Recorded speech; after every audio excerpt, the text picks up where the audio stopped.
For many couples, IVF comes with the tough questions. One of the biggest is, will I be able to conceive with my own eggs or sperm, or do I need a donor cycle? आज मैं आई हूँ नोवा IVF लूला नगर में और मैं मिल रही हूँ doctor Rupali तांबे से, जो कि है पुणे की एक leading fertility experts, to clear the confusion. So doctor, आपके पास जैसे पेशेंट्स आते हैं, कपल्स आते हैं, तो आप कैसे डिसाइड करते हो कि उनको डोनर साइकिल या सेल्फ साइकिल मतलब कैसे रिकमेंड करना है, किस बेसिस पे आप उनको सजेस्ट करते हो? एज एंड ओवेरियन रिजर्व ये सबसे इंपॉर्टेंट फैक्टर्स होते हैं जो डिसीजन मेकिंग फैक्टर्स होते हैं।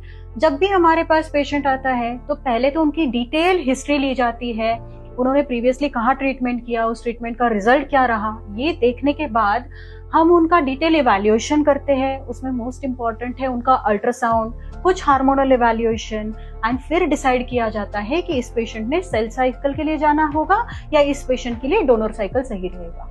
सो मैम, नोवा के जो मोस्ट ऑफ द पेशेंट्स हैं, 80% पेशेंट्स जो हैं सेल्फ साइकिल कराते हैं। सो ये इतना बड़ा अचीवमेंट कैसे पॉसिबल है? सेल्फ साइकिल बहुत ही इम्पोर्टेंट है बिकॉज हम नोवा में पेशेंट को अपना बायोलॉजिकल बेबी देना चाहते हैं। देखो Sakshi, there is one something called as difficult path. रास्ता मुश्किल है लेकिन रास्ता वो सही रहता है, तो हम नोवा में डिफिकल्ट पाथ चूज करते हैं क्योंकि वो सही पाथ है।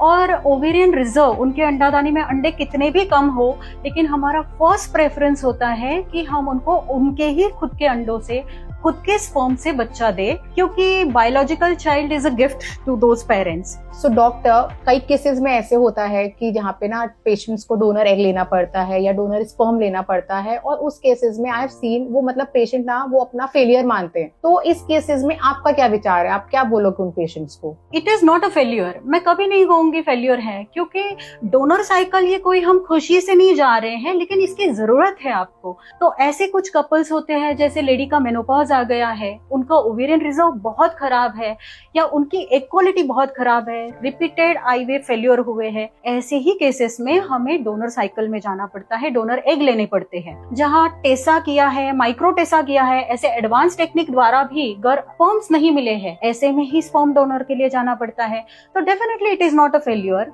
और डोनर साइकिल में पूरे 9 मंथ्स तक आप अपना बेबी कैरी कर रहे हो, उसको डिलीवर कर रहे हो, एंड फाइनली उसका अपब्रिंगिंग आप कर रहे हो, तो it is not a failure, it is one of the modalities of treatment. Thank you, doctor, for an informative session. At Nova IVF, self cycle is always the first choice. With advanced technology and compassionate doctors, they help couples to take the first step with hope.